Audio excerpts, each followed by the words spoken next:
कहानी की शुरुआत एक खूबसूरत पहाड़ी गांव से शुरू होती है। यहाँ माया नाम की लेडी रहती थी। माया का गांव इतना खूबसूरत था कि अक्सर ही बाहरी लोग गांव में घूमने आते रहते थे। आज भी दो बाहरी लोग घूमने आए थे और माया ने दोनों को देख लिया था। माया सुबह होते ही अपने काम करने लग जाती थी। वो हमेशा ही सबसे पहले प्रार्थना करती थी। आज भी वो अपनी प्रार्थना कर ही रही थी कि इसी बीच एक बंदा उसके पास आता है। इस बंदे का नाम सीमू था और माया पर उसकी गंदी नजर थी। माया को सीमू बिल्कुल भी पसंद नहीं था, इसलिए वो उससे ज्यादा बात भी नहीं करती थी। प्रार्थना के बाद माया नदी के किनारे बैठकर कपड़े धोने लगी। इसी बीच दोनों बाहरी लोग उसके पास आते हैं और उससे काली पहाड़ी का रास्ता पूछते हैं। बाहरी लोगों में एक लड़का और एक लड़की थी। माया दोनों को काली पहाड़ी का रास्ता बताती है, जिसके बाद वो दोनों पहाड़ी की तरफ बढ़ने लगते हैं। उनके जाने के बाद माया फिर से कपड़े धोने लगी। वो गाँव के लोगों के कपड़े धोती थी और बदले में उनसे पैसे लेती थी। दूसरी तरफ दोनों बाहरी लोग एक वीरान सी जगह पर पहुँच गए थे और मौका देखकर एक दूसरे का पानी निकालने लग जाते हैं। माया भी कपड़े धोकर अपने घर जा रही थी। रास्ते में वो जब दोनों को पानी निकालते देखती है तो वो भी गर्म हो जाती है और वहीं बैठकर अपनी उंगली का इस्तेमाल करने लग जाती है। कुछ देर बाद माया अपने घर के काम कर रही थी। माया के पति का नाम नोआ था।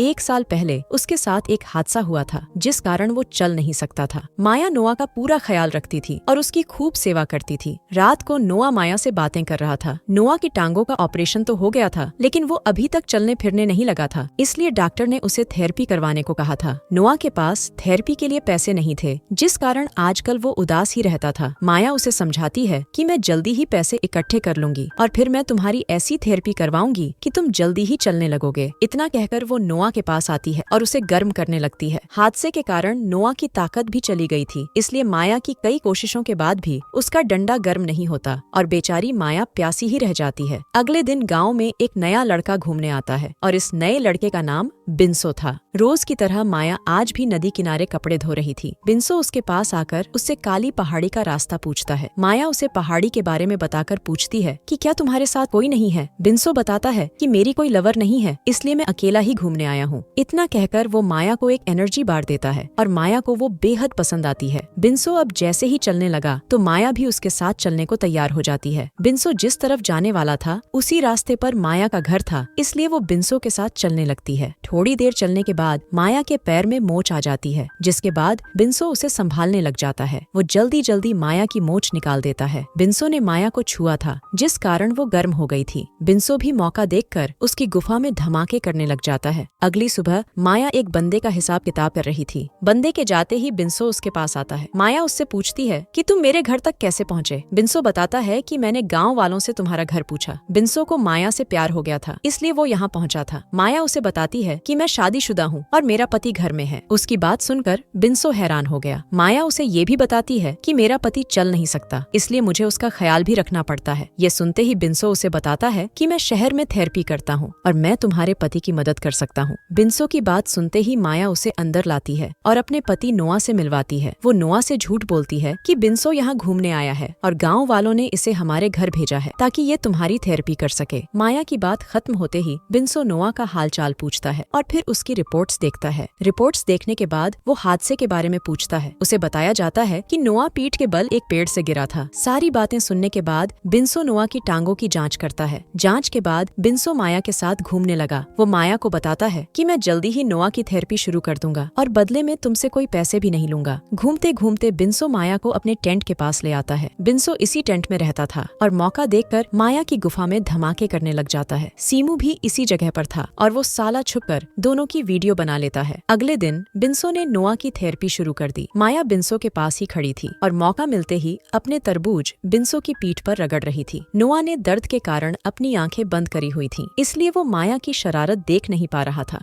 थोड़ी देर बाद माया नदी किनारे कपड़े धो रही थी और इसी बीच सीमू उसके पास आता है। वो आते ही माया को वही वीडियो दिखाने लगता है जिसमें माया बिंसो का पानी निकाल रही थी। वीडियो देखकर माया गुस्सा करती है, लेकिन साले सीमू पर कोई असर नहीं होता। वो माया से कहता है कि अगर तुमने मेरा पानी नहीं निकाला तो मैं ये वीडियो तुम्हारे पति को दिखा दूंगा। माया उसे समझाने की कोशिश करती है कि तुम गलत कर रहे हो, मगर सीमू उसकी बात नहीं सुनता और उसकी गुफा में धमाके करने लगता है। सीमू ने माया की मजबूरी का फायदा उठाया था, जिस कारण माया पूरी रात सो नहीं पाई थी। अगली सुबह बिंसो फिर से नोआ की थेरेपी कर रहा था। उसकी थेरेपी ने जादू की तरह काम किया था, जिस कारण नोआ धीरे धीरे चलने लगा था। थेरेपी के बाद नोआ आराम करने चला जाता है, जबकि बिंसो माया से बातें करने लगता है। बातें करते करते दोनों इतने गर्म हो जाते हैं कि घर के बाहर ही एक दूसरे का पानी निकालने लग जाते हैं। रात को नोआ को नींद नहीं आ रही थी। शायद वो माया से कोई बात करना चाहता था, लेकिन माया को नींद में देखकर चुप था। अगली सुबह बिन्सो फिर से नोआ की थेरेपी करने लगा। थेरेपी के कारण नोआ चलने तो लगा था, लेकिन फिर भी वो ज्यादा खुश नजर नहीं आ रहा था। रात को माया बिन्सो के पास थी। बातों बातों में बिन्सो उससे पूछता है कि जब तुम्हारा पति ठीक हो जाएगा तो हम दोनों का क्या होगा। माया उसे बताती है कि मेरे पति का डंडा काम नहीं करता, इसलिए तुम जब भी गांव में घूमने आया करोगे तब हम दोनों मजे किया करेंगे। बिन्सो को माया से प्यार हो गया था, इसलिए वो उसे अपने साथ शहर लेकर जाना चाहता था और वहीं शादी भी करना चाहता था। दोनों अभी बातें कर ही रहे थे कि इसी बीच दोनों के पास सीमू आ जाता है। सीमू इस वक्त नशे में था। वो आते ही दोनों को बुरा भला कहता है। इसी के साथ वो बिन्सो को सब बताता है कि मेरे फोन में तुम दोनों की वीडियो है। बिन्सो को उसकी बात पर यकीन नहीं था, इसलिए सीमू उसे वीडियो दिखाता है। सीमू अब फिर से माया की गुफा में धमाके करना चाहता था और वो भी बिन्सो के सामने ही। माया उसकी बात मानने को तैयार नहीं थी, जिसके बाद सीमू को इतना गुस्सा आता है कि वो साला अपनी गन निकाल लेता है। गन देखकर दोनों बेहद डर गए थे। सीमू बिन्सो को एक तरफ करता है और माया को कपड़े उतारने को कहता है। सीमू नशे में था और उसके हाथ में गन भी थी। हालातों को देखकर माया अपने कपड़े उतारने लगी। उसके गोल गोल तरबूज देखकर सीमू उस पर टूट पड़ता है। सीमू सब कुछ बिन्सो की नजरों के सामने ही कर रहा था। बिन्सो माया की मदद तो करना चाहता था, लेकिन सीमू की गन उसकी तरफ ही थी। इसी बीच कोई पीछे से आकर सीमू को मार देता है। सीमू को मारने वाला नोआ ही था। नोआ यहाँ माया को देखने आया था क्योंकि उसे पता था कि माया और बिन्सो का चक्कर चल रहा है। दरअसल जब माया और बिन्सो घर के बाहर ही मजे कर रहे थे, उसी वक्त बिन्सो ने दोनों को देख लिया था। माया को बिन्सो के साथ देखकर वो दुखी तो बहुत होता है, लेकिन माया की खुशी के लिए वो चुप कर जाता है। बिन्सो में ताकत नहीं थी। वो चाहकर भी माया की प्यास नहीं बुझा सकता था, इसलिए उसे बिन्सो के साथ देखकर भी खुश था। नोआ ने दोनों को बता दिया था कि मुझे सब कुछ पता है, लेकिन मैं माया की खुशी के लिए चुप था। नोआ के मुंह से सच जानकर दोनों बेहद शर्मिंदा होते हैं। दोनों को पता था कि उनसे गलती हुई, इसलिए दोनों अपनी गलती सुधारना चाहते थे। अगली सुबह बिन्सो अपने घर जाने वाला था। जाने से पहले वो नोआ से माफी मांगता है क्योंकि उसने उसकी बीवी के साथ चक्कर चलाया था। बिन्सो के माफी मांगने के बाद ना तो नोआ कुछ बोलता है और ना ही माया कुछ बोलती है। दोनों को चुप देखकर जैसे ही बिन्सो जाने लगा तो नोआ उसे रोककर कहता है कि तुम्हारे कारण मैं चलने लगा, इसलिए मैं तुम्हारा धन्यवाद करता हूँ, लेकिन आज के बाद यहाँ कभी मत आना और ना ही कभी माया से मिलने की कोशिश करना। नोआ की बात सुनकर बिन्सो कुछ नहीं बोलता क्योंकि वो उसकी बात मानने को तैयार था। वो नोआ से हाथ मिलाता है और फिर वहाँ से जाने लगता है। उसके जाते ही माया नोआ का धन्यवाद करती है क्योंकि उसने उसकी गलती माफ कर दी थी। वो समझ गई थी कि उसे दुनिया का सबसे अच्छा पति मिला है जो उसकी खुशी के लिए चुप हो गया था। वैसे जब से नोआ चलने लगा था, उसके डंडे ने भी काम करना शुरू कर दिया था। कहानी के आखिर में दोनों पति पत्नी खुश रहने लगते हैं और नोआ माया की प्यास भी बुझाने लगता है। इसी के साथ इस कहानी का यही अंत हो जाता है। हमारी वीडियो देखने के लिए बहुत बहुत धन्यवाद। अगर आप ऐसी ही वीडियोस के दीवाने हैं तो प्लीज मेरे चैनल को जरूर सब्सक्राइब करें। मिलते हैं अगली वीडियो में, तब तक के लिए नमस्कार।